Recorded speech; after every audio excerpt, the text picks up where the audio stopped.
Welcome to Face the Book TV. This is Charlotte Pierce, the producer, and I'm here with Megan Harris, my guest book editor, and we'll get to her presentation in questions in just a little bit. But we are on episode 22.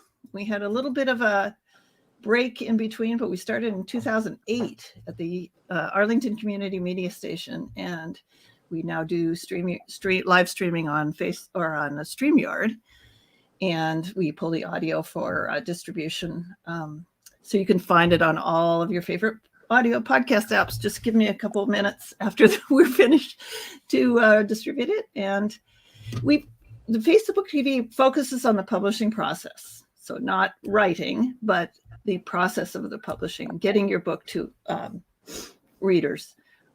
We give voice to the diverse and growing community of independent publishers and authors, as well as booksellers, readers, industry vendors, and editors like Megan Harris. We poke inside bookshops, printing plants, libraries, book clubs, and all sorts of places where people are writing, designing, producing, selling, or reading books. While honoring print traditions, Face the Book TV also dives headlong into the swirl of new formats that have emerged in the age of social media.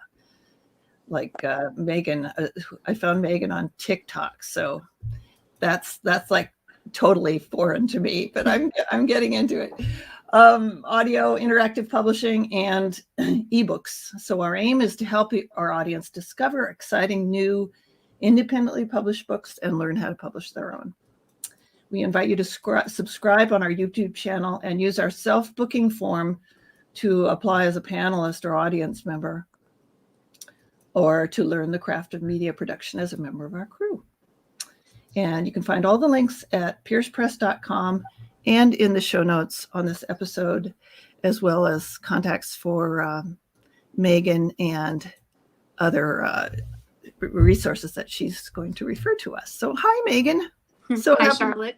It's nice to see you. Likewise. Yeah, I was told that TikTok is I'm supposed to be on it to know how, people are selling books there. And I found you because I was searching for book editing, books, book marketing, that kind of stuff. And you seem to have mastered that. Oh, well, thank you. I only started in May, actually, of 2021. And I started by lingering a little bit, just like watching what other people are doing. And then I was like, well, I'm gonna roll out some of my own videos and see what happens. And here we are with like 3,000 plus followers and growing every day and lots of questions. And it's just been really fun. That's awesome. And do you go on other formats too, like Twitter and Instagram? Yeah, I do have a Twitter account. I've had that for longer than TikTok, and that's kind of how I found out about TikTok. And I knew other people who were on it and liked it, so I was like, "Well, I'll check it out and go from there." I liked what there's so much like fluff there, or there's only so many things you can watch about, combing your cat or something. Sure. Yeah, that's why you had actual, short but really useful tips. So. And I liked what I have this on the screen now. If you're watching the live stream, I love what I do, and my clients reap the benefits of my passion to make their work better than when we started. So is that kind of what drives you? Yeah, absolutely. Yeah. I think that's exactly what drives me. Is I've always loved reading and I've always loved writing. I kind of started with the editing in newspaper back in the day as a editor in my high school newspaper, and always had a passion for writing and reading. Fiction's a huge passion of mine. And so when I graduated from college and was looking for jobs, it was like 2011 or so, like the market was still kind of tough. And so I found a small press and I was an editor for them. I helped co-edit some books and broke out as an independent editor from there. And I really love love helping people with that. So do you get a lot of fresh clients from your marketing, or is it mostly like a word of mouth thing now? Well, before TikTok, most of my clients came from doing searches online. So they would find my site from Google maybe they were looking at how to, the biggest blog post I have is related to onomatopoeia and writing sounds in fiction. And so almost every person who messages me is, I found you through Google. I found you from searching this thing. I found you from learning about line editing versus developmental editing. Yeah. And then lately, in the last 6-7 months, people have said, I found you from TikTok. Will you work with me on my book? And so some of those folks have come to me, and there's at least one that I know of that's published since we worked together. So it's been really fun. Oh, that's exciting. It's like that's expanded. It's like having a little baby, you know, when your book gets published. Yeah. I just wanted to mention our sponsor, Good Inklings, goodinklings.com. She does Pierce Press, a bunch of other sites for me, and is a fabulous WordPress editor. Thank you, Laura. You're the best. So these are some of the books that are coming up on screen that you've edited. Mm-hmm. As I looked at these, I kind of thought, do you focus on a particular genre? They look kind of like fantasy or whodunits or something. Yeah, there's a little bit of everything. So some authors I've worked with have been in the sweet romance space. That's kind of how you see Melissa Storm's book. She's written lots of sweet romance books and has Sweet Promise. Sweet romance. Yeah, those are fun. It's kind of like a fun offshoot of your typical romance books. I've worked. And then there's sweet mystery too, right? Or yeah, absolutely. So I've also worked in cozy mysteries. So Ian Kaplan is one person who does cozy mysteries. Those are a lot of fun, kind of like your traditional whodunit books. I work a lot in fantasy as well. So you can see the Rick Waltieri and Ari Carr book that's up there is a series of theirs in fantasy, and they both separately write their own series related to fantasy. Lots of stuff with vampires and Bigfoot and like all the different things you kind of see within fantasy. It's a lot of fun. I've helped people with historical romance books as well. So one of my clients is actually local to me, and I've helped her with 3 of her books, and some of those were the books that were on the screens as well. So lots of variety there. So would you do a book like a nonfiction book on change management or like some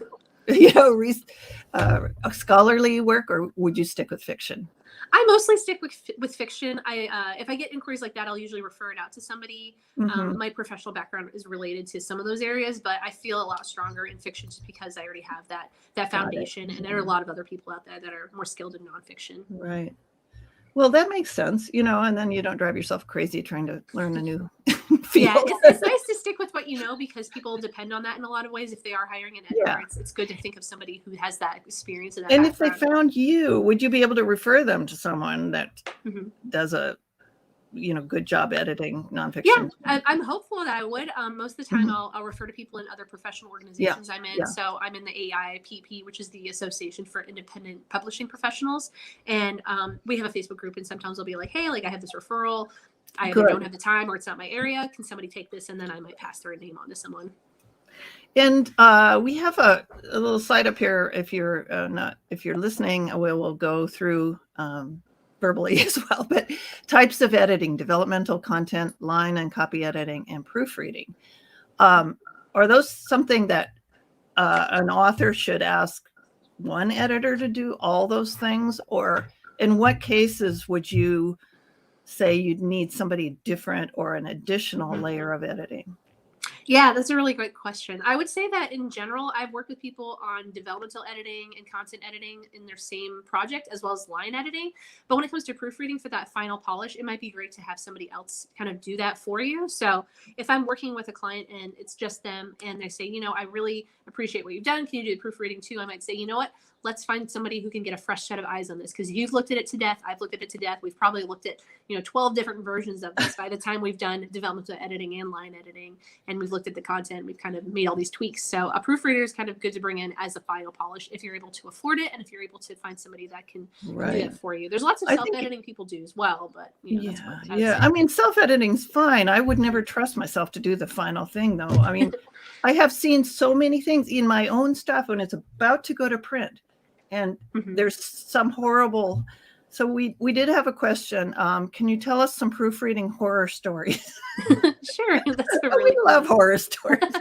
I think one frustration I've had with a client in the past is we did all the work, we got it published up there, and they had the wrong version. So the version that they published was a version on Amazon that I had never touched, and that had been kind of like out there. So keep your files organized and put the very final, very fiery final. Everybody's looked at it and proofread it and polished it up there. That's a good horror story. I've heard of things like, people getting books with blank pages in them and stuff. Always have Ingram Spark, if you publish through them, send you a sample. Yeah, Yeah, absolutely. I yeah. think they may have been just doing it digital, but still, like, Yeah. either way, you got to be as organized as you can at the end there and make sure you got the right file, because even on the first page, I was like, there's a typo in the first sentence. You know, we really need to change that and take it down. And can you tell us, like, just go like briefly what each of these consists of and how long it might take? And Sure. Yeah. So when it comes to developmental editing, that can be one, if you have not done it with somebody before, that can take a really long time, because you have to have them look through it and give you all of the information about pacing and character development, and if there are any areas that are weaker, or if there's something within your timeline that just like doesn't make sense logically. So developmental editing can take quite a while. I usually will go through a client's manuscript and add inline comments, as well as a 1 to 2 page summary about one of the different areas of opportunity to fix things. So we'll talk about opportunities to improve character development, or if there's a specific way that they can maybe improve the pacing. You don't need every step of every process that someone gets. Like, you don't have to have where they wake up and they eat breakfast and then they go jog and then they do another thing. And you can cut some of those things out. And that's a lot of what the developmental edit can flag, is to say, like, I'm glad that you've caught this in here, but it doesn't really add to the story. Let's, take these chunks out. And so that's what developmental edits take a long Just time. a quick question in here from someone. Do you find that authors are very sensitive about their words? I mean, how much of a psychologist do you have to be when you're dealing with, somebody's like, they're so attached to their words? Oh, absolutely. It's really hard to build a thick skin, like, right out of the gate. And so as an editor, you kind of have to walk that line of being sensitive, but also saying, like, our focus is to fix your story. Our focus is not an attack on you or anything you've done. The fact that you wrote a book is already an accomplishment, and you should really be proud of what you accomplished. That being said, like, making those improvements is only going to make the story better and only going to make it stronger for readers and make it more marketable, like we talked about before we hopped on here. Marketability is the biggest part of that you need for your book. And if the story has problems and you put it out there before it's ready, it's going to be less marketable. It's going to have bad reviews, or less than stellar reviews, and you want those stellar reviews to say this was a great book, I couldn't put it down. That's what you want to aim for. I don't know if you know the guys from Realm and Sands. That doesn't sound familiar to me. I'm sorry. Yeah, they have a podcast too, and they were talking about flow. Like, and if you have like one little typo, might not interrupt it, but if there's one more, it will stop people and it will completely change their feeling about your book. So and it might generate a bad review then, when the rest of it is fine. Yeah, absolutely. So what's the difference between content editing and line or copy editing? Sure. So content editing is kind of a step down from developmental, where you can step back and say, okay, we're not getting into every line of the story. We're not getting into every nitty-gritty detail. Is everything, like you say, is everything flowing? Is everything going the way it needs to go? Are there things within the pacing that we need to kind of chip away at again? Is there ongoing themes that we need to address that maybe got dropped off at another point? So as an example, I was in an editing group recently, and someone talked about a book they were working on, and it was a romance book, and the person saved the protagonist from being hit by a train, and then later they kind of just never talked about it again. And so that's a common romance trope that's out there that people love reading about. But you kind of have to still, like, have a little bit later on about, like, hey, about that, how about you saving me on the train? Like, that needs to be addressed, and that trauma needs to be addressed in even a small way. That's amazing. That's do you have little, like, Post-its or something, or do you do it all electronically? Oh, all the things I'm doing are electronic these days. I actually, it's funny you mentioned that. I dreamed last night about, like, printing out a book and editing it by hand. And I know a lot of people who enjoy doing that with their own books, but, like, for me, I'm like, well, then I would have to, like, put everything back into the digital copy, and that's just not how I operate. So. Well, I'm from the generation where, we did the little insert thing, and then the 3 lines for capitals, and then someone else would go and input it. And I learned a lot of those symbols. I just don't feel like I've used them a lot since I was in school, and it's nice to think about, like, that. I probably still got it since I'm dreaming about it, but well, we should do a trivia show and just have, like, what does this mean? Yeah, exactly. Good idea. Jeopardy question. So line and copy editing, and then, I mean, like, is that like where the character's eyes are blue and you want to make sure they're blue at the end of the story, or? Yeah, that's a little bit of what line editing does, but also you want to address that in the content. So sometimes if a client doesn't have it yet, I might make them a list of those types of characteristics. So it's good to have either a spreadsheet where you've got name, eye color, hair color, ethnicity, if you are mentioning it, other kinds of attributes. So if they have like a scar or something. I worked on a book recently where the character lost his eye. So you always have to make sure you're talking about the correct eye that's missing. Right. And so that's where that kind of comes into play with line editing as well as content editing. So the line editing, you go line by line, you fix the commas, you fix your missing, end quotation marks. If there's a missing parentheses mark, you catch that. So it's almost like a step up from proofreading, where proofreading is kind of your final polish, but line editing will be a little bit of all of that. I also try to help out clients with the formatting in that way. So I don't do like full formats, but if someone has tabbed wrong or incorrectly done it, or a page break's missing, that's kind of where I step in and say like, hey, your scene break would be great right here, or hey, your chapters are numbered wrong, or hey, you have an extra chapter 25, or whatever that comes into play with the line editing, just to flag it. Otherwise, you publish it and you're like, wait a minute, there's two chapters 25. Yeah. So I feel like proofreading, that's all, like, seems like all essential, those three things. But proofreading is something that, to me, it takes a special brain. Do you feel like that? Yeah, I think proofreading is something that is definitely a learned skill, where you're looking at your style guides, you're keeping it as consistent as possible, you're combing through it as carefully as possible, sometimes doing more than one round. And it can be really beneficial for someone to do that outside of who's already looked at your project. So if another editor has worked on it and they've read it to death, and the client has also read it to the point where they can memorize it and like say it in their sleep, then the proofreader will be someone who can come in and say, have you thought of, this part, or maybe the style guides recommends a capitalization that's not happening, and then that can be, added in some ways. Something I want to address later, if you're comfortable doing it, is like what person should expect to pay for these different aspects of it. So, I know it depends on the individual project, but before that, I think we should get into self-editing. And you had put some points up here on the slides about ways to go about that. Yeah. The first one I had on here has a lot to do with the fact that we're in January now. NaNoWriMo was 2 months ago, and sometimes people will go right from that month of writing a whole book into editing in December. And I recommend taking a bit of a break, because if you're going to do that, you're really going to burn out on your story, and you're going to maybe like lose sight of it, or that break is really essential. So don't write up your draft and say, okay, tomorrow is editing time. Like having that break in there is super important.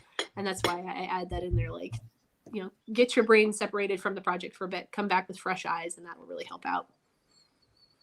And what about automated tools? Yeah, so Word and Scrivener, and like all these different tools. Oh my God, I saw so many videos about Pro Writing Aid lately, like messing something up. About what? Pro Writing Aid. Pro Writing Aid. Yeah, it's a pretty nifty app. I had it for a while for some projects, but you have to really keep an eye on what it changes or what it recommends, because it's not always accurate. It might add in passive voice when you don't want it. It might have the wrong spelling for something. So be careful relying on what the tools in there say, because they may make a sentence that is grammatically correct and just change it to be incorrect or not the voice you want. So keep your voice in there and avoid relying on. Very good advice. And what do you mean by say it out loud? Like read it out loud to yourself? Or? You can read it out loud. There's also different tools that will read your story to you. One of my clients that I mentioned, Rick Waltieri, has that kind of software set up, and kind of as a final polish, he'll fire that up and have it read them to him out loud. And by that time, you should catch anything that's missing. So examples I've seen are like the word through could be thorough or thought, and things that are very close in spelling, and then you see and you're like, I did not mean that word, let's fix that, and then you're good to go. It might be kind of a backup to your proofreading if you're doing some self-editing, or at least and consider the version of English that you're dealing with too. Yes, that's really important too. One thing I would say is I saw this recently, and I think people don't always remember this, that the way that we spell in American English is not the same as in other parts of the world. And so if you have characters that are from the UK and from the US, keep your spelling consistent no matter where you're from. So if you're in the UK and you have American characters, don't change color to not have a U. Like keep everything with the U if you're doing U everywhere. So consistency is helpful, and saying it out loud is a good way to kind of see that, because you might be reading along as you're saying it out loud, or if the software is reading to you, you can read along and say, oh, wait a minute, like the spelling here should be different. Or if the software setup's not the right preference, then you can catch it. Yeah, it just kind of puts a different part of your brain, like the awareness. Yeah. I mean, I can't tell you how many times I've looked at the same word and someone tells me it's spelled wrong. I mean, I'm really good at language. I just,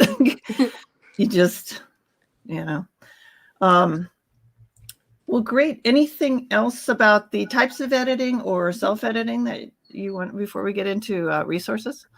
Yeah, I think the last thing I would really say is if you're not really confident with self-editing, just do the best you can and keep things consistent. I think consistency is the biggest part of it, because if you are going back with an editor and they say, oh, like I've consistently noticed this problem, then it might be easier to do a find and replace and fix what that problem is than to, have just kind of glossed it over and forgotten about that. So consistency is like the thing I stress the most when it comes to self-editing. If you can find a way to consistently say it and argue it when you come with an editor later, then they might be able to brilliant. Yeah, that's perfect. Yeah, very good advice. Wow. So you have your top 5 resources. We have about 8 more minutes, so we got a bit of time. But so tell me a little bit about each one of these and why you recommend them. Yeah, sure. I recommend them, and I list these actually on my website as well with my resource list. But each of these is a site that's related to self-publishing and provides a lot of topics and tools and resources that help writers. So, for example, with janefriedman.com, you will find so many different resources for publishing there. Whether you're wanting information about like how do I find a critique partner, or what you need to do for your own self-editing. There's just so many different tips and tools that these sites have. And so the passive voice, for example, is one that's actually written from the perspective of someone who's involved in law and how this impacts self-publishing. So that's where I would go for that. And if you're looking for a community, Ally is the place to go. Alliance for Independent Authors. Now that's an English group, right? I think it is in the UK, yeah. But you find the value is universal. Yep, absolutely. I've seen I think I may have found them initially through Twitter and saw a lot of their posting resources and saw, this is helpful no matter really where you are. So definitely check those out and see what kinds of things they offer that might be helpful for you as an author and continue to help you on your writing journey. And do you find that group like IBPA, my organization is IPNE, it's just an affiliate of IBPA, but and we produce in collaboration with independent publishers of New England. I forgot to say that, but do you find the IBPA seems like it has just everything, and I think there's editing advice within it, but do you have any thoughts about IBPA? Yeah, I think groups like that are helpful if you're looking for community and looking for continuing, help within your community. A lot of the writers I work with have worked with like local groups, or they are kind of like aware of those local groups and can meet with them. And then like the bigger organizations, of course, have the more resources. So definitely get involved in the groups that you can that are either local to you or in your region. And see if those would be a good fit for you and for your schedule and for what you're looking for to get out of your writing. Because I think that's the biggest part, is like thinking about what your goals are and how that group can support your goals. Yeah, opposite. Great advice. So now it's crystal ball time. And I got this from my following Joanna Penn. She's a big, she's investigated a lot of AI stuff, automated this and that. And not that she thinks that automation is the answer to everything, but she does go into that sort of edge of the future. Do you have any thoughts about, are we going to move past print eventually, or? Well, I think people really still like print books. I'm someone that really likes having like a physical copy of books. I went this Christmas and bought like a whole bunch of paperbacks of the books that I had edited so that I could have copies of them. I think for the future of book publishing, I've seen a lot about Kindle Vella. I think that's something that people might embrace if they really like snackable content. So you might get a chapter here and there of those different series. It's just a matter of like, will Amazon support that in the future? I'm not really sure. So I'm really interested in what happens with Kindle Vella. I see a lot of people using it for their stories. I think it's kind of neat to explore because we remember hearing about how Sherlock Holmes was created and how that was kind of your snackable content of that time and how people would get those serials. And it's kind of like a serial. So I think that serials can be really helpful. It kind of helps people think about how it works with podcasts themselves. Like you get an episode every so often and you get a chapter every so often. So I see a lot happening with that. I think people kind of are shying away from how that might look with Amazon, but it really depends on what Amazon does to invest in it. If they decide to continue with it, or if it's something that will be discontinued, like the Kindle. But it's active now, isn't it? Mm-hmm. Yep, it's active now. I've seen a lot of people post about it. I think even some of the people I follow on TikTok are posting in Kindle Vella. Vella. Are people concerned about like copyright or releasing stuff that that may eventually go into a book and they don't want to put it out there like that? Or? I think that is definitely a concern, but that's a concern everywhere. I think that's something that I think the people who might be concerned with that aren't necessarily aware that no matter how you release it, it's yours, it's your copyrightable material. And people often do find their books on pirated sites. Even if it's a full book that was never seen by anybody else, then it might be on a pirated site. So it's always really a concern. And I think that's something that would be really great if publishing could make that a more stringent process for people, protect the rights of writers and protect the creators. Right. It's not something that I think gets enough attention, and it'd be great if that was something I saw more in publishing coming up. How do we continue to protect writers? How do we get Amazon to understand that we don't want these books on pirated sites? Can you do something about it? You have all these resources. May as well invest into that type of advocacy for writers. I think that's something that a lot of people would love to see. Yeah, it's been a big issue ever since the advent of the internet. And I remember going to Russia early on in the internet, and there were pirated movies and books and everything everywhere. Not that that's unique to Russia. I don't want to. Sure.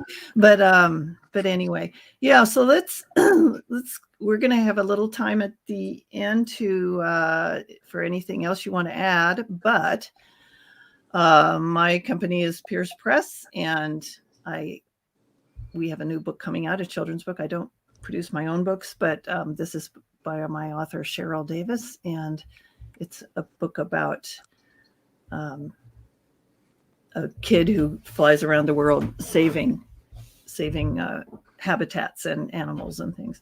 Do you maybe we'll have another session about editing children's books, because the text is very short, but I'm wondering what let's do that. And then next time you come on, it's we could get into my stuff, but we'd love to have you connect with Face the Book TV.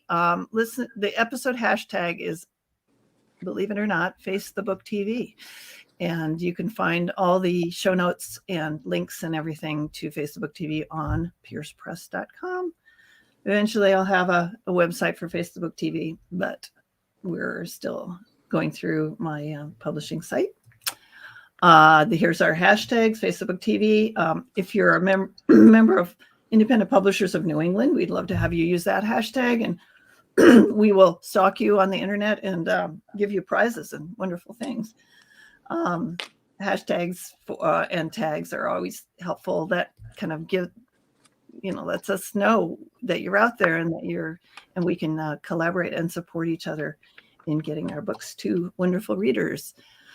We have some upcoming episodes are fantastic book covers.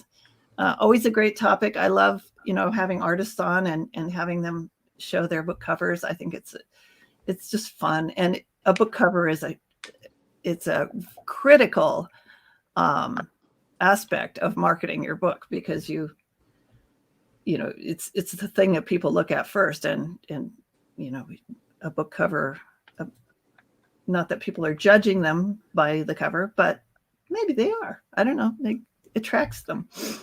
Leveraging book events. So as we get back in post-pandemic to cooperative book exhibits with IP&E, that is a thing. If you make a contact at a book event, how do you then translate that into selling more books?